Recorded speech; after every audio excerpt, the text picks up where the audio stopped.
আজকে আমার কাছে মনে হচ্ছে জীবনের সমস্ত শান্তি যেন আমি পেয়ে গেছি। এতটা আমি খুশি হয়েছি যেটা কখনো হয়নি। আপনাদের ভাইয়াও কিন্তু অনেক বেশি খুশি হয়েছে। তার চেয়ে কিন্তু আমি অনেক বেশি খুশি হয়েছি। কেননা এই দিনটার জন্য কিন্তু আমরা অনেকদিন ধরে অপেক্ষা করেছিলাম। আজকে ফাইনালি সেই দিনটা এসে গেছে। আসসালামু আলাইকুম এভরিওয়ান। এখন বাজে ৮:১০টা, কিন্তু আমি এখন রান্না করব। তার কারণ হচ্ছে আজকে কিন্তু দিনের বেলা সাধারণ একটা রেসিপি করেছি, সেটা হচ্ছে সবজি এবং আপাসা রান্না করেছিলাম। কিন্তু আপনাদের ভাইয়া সেটা দিয়ে খাবেন। আমি কিন্তু ওই যে খাওয়ার সময় বলেছিলাম তুমি এখন এগুলো দিয়ে খেয়ে নাও, রাতের বেলা তোমাকে মাংস কিংবা মাছ যে কোনো একটা রান্না করে দেবো। ওর যে মাথায় এই কথাটা রেখে দিয়েছে সেটা কিন্তু আমি কখনোই ভাবতেই পারিনি। এখন হচ্ছে রাত, আমরা এখন খাবো, ও এখন খাবে না। ও বলছে তুমি তো বলেছো মাছ না হলে মাংস রান্না করে দিবে, তুমি এখন রান্না করে নিয়ে আসো।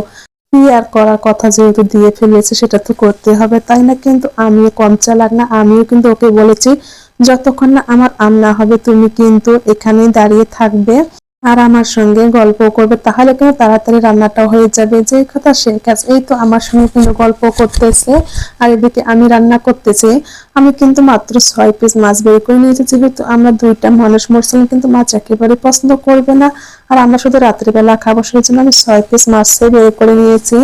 এখন ফ্রাই প্যানে কিছুটা পরিমাণে তেল দিয়ে দিয়েছি, এর মধ্যে কিন্তু পেঁয়াজ কুচিগুলো দিয়ে দিয়েছি। তারপর আমি যে ফ্রিজে আদা রসুন বাটা রেখে দেয় সেগুলো দিয়ে দিয়েছি। ভাগ্যিস আমি সমস্ত কিছু একসঙ্গে রেডি করে ফ্রিজে রেখে দিই, সেই জন্য কিন্তু রান্না করতে আমার তত বেশি কষ্ট হয় না। কিন্তু আজকে তারপরও আমি একটু তাড়াতাড়ি রান্না করতে চাচ্ছি, যেহেতু আমি মাছ কিন্তু যতবারে রান্না করেছি না কেন আমি কিন্তু সবসময় ফ্রাই করে নিই। কিন্তু আজকে আর ফ্রাই করবো না, যেহেতু আমার কিন্তু অনেক বেশি ক্ষুধা পেয়েছে। এখন কিন্তু 11টা বেজে গেছে আর শর্টকাট ভাবে রান্নাটা করবো। এইভাবে না মাছ রান্না করলে অনেক বেশি মজা হয়। এখন আমি সুন্দর করে মশলাগুলো কষিয়ে নিয়েছি, এর মধ্যে কিন্তু টমেটো দিয়ে দেবো। আর আজকে কিন্তু আমি টমেটোটা একেবারে আস্ত রাখবো না, একেবারে ভেঙে ভেঙে কষিয়ে নেবো, তাহলে না খেতে অনেক বেশি ভালো লাগবে। আর মাছগুলো কিন্তু আমি ফ্রাই করিনি, মাছগুলো কিন্তু এর মধ্যে দিয়ে দেবো, তারপর সুন্দর করে কষিয়ে রান্না করব। আর রান্না যেমনই হোক না কারণ সুন্দর করে মন দিয়ে রান্না করলে খেতে দারুণ হয়। আর এই মাছগুলো কিন্তু এমনিতেই খেতে অনেক অনেক বেশি মজা। এই তো আমি রান্না করতেছি, কিন্তু আপনাদের ভাই একটু সুযোগ পেয়েছে, ও কিন্তু রুমে চলে গেছে। আমাদের মেয়েদের কিন্তু কষ্টটা কষ্ট মনে হয় না, ওই যে হাজবেন্ড খেতে চেয়েছে রাত বিরাতে কিন্তু আমরা রান্না করে খাওয়াচ্ছি। এই যে একটা শান্তি, এই শান্তিটা কিন্তু অন্য কোথাও পাওয়া যায় না। স্বামীর মুখে কিংবা পরিবার বাচ্চা সবার মুখে হাসি ফোটানোর জন্য আমরা কত কিছু করে থাকি, তাই না?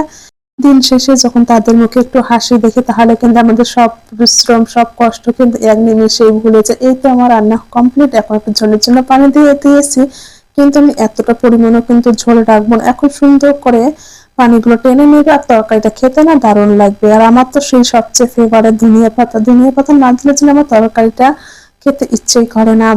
আমার জীবনে আল্লাহ তাআলা এমন একজন মানুষকে দিয়েছে যে আমার সব ইচ্ছেই পূরণ করেছে, কখনো কোনো ইচ্ছে কিন্তু অপূর্ণ রাখেনি। আমি কিন্তু অনেক অনেক বেশি হ্যাপি, কেননা আল্লাহর কাছে কিন্তু বেশি কিছু চাওয়া যায় না, যেটা থাকে সেটা দিয়ে অনেক বেশি খুশি থাকতে হয়। কিন্তু আমরা দুজন মিলে অনেক দিন ধরে যে জিনিসটার জন্য অপেক্ষা করেছিলাম, ফাইনালি সেই জিনিসটা কিন্তু এসে গেছে আমাদের হাতে। প্রত্যেকটা মানুষের একটা ইচ্ছে আশা আকাঙ্ক্ষা কিন্তু থাকে। এই ইউটিউব চ্যানেলটা নিয়েও কিন্তু আমরা অনেক অনেক কিন্তু আশা করেছিলাম। এই তো আমাদের কাছে গুগল চলে এসেছে। এটা পেয়ে যে আমরা এত বেশি খুশি হয়েছি যেটা প্রকাশ করার মতো না। হয়তো বা অনেকের কাছে এটা সামান্য কিছু হতে পারে, কিন্তু আমাদের কাছে এটা অনেক অনেক কিছু। এই তো আমাদের মুখের হাসি দেখে হয়তো আপনারা বুঝতে পারছেন যে আমরা কতটা বেশি হ্যাপি। এই জিনিসটা পাওয়ার পর যে আমি এতটা বেশি খুশি হয়েছি সেটা বলার মতো না। আর এটা কিন্তু আমার এই চ্যানেলের না, আমাদের অন্য একটা চ্যানেল আছে, সেখান থেকে কিন্তু এটা পাওয়া গিয়েছে। সবাই আমাদের জন্য দোয়া করবেন এবং আমার ফ্যামিলির জন্য দোয়া করবেন। আর আমার এই চ্যানেলটাকে সবাই বেশি বেশি করে সাপোর্ট করবেন, আমি যেন এখান থেকেও এরকম একটা সুন্দর মুহূর্ত অর্জন করতে পারি। এই তো এদিকে আমার রান্না বান্না কমপ্লিট, আজকে আমরা অনেক মজা করে খাবারটা খাবো। সবাই ভালো থাকবেন, আল্লাহ হাফেজ।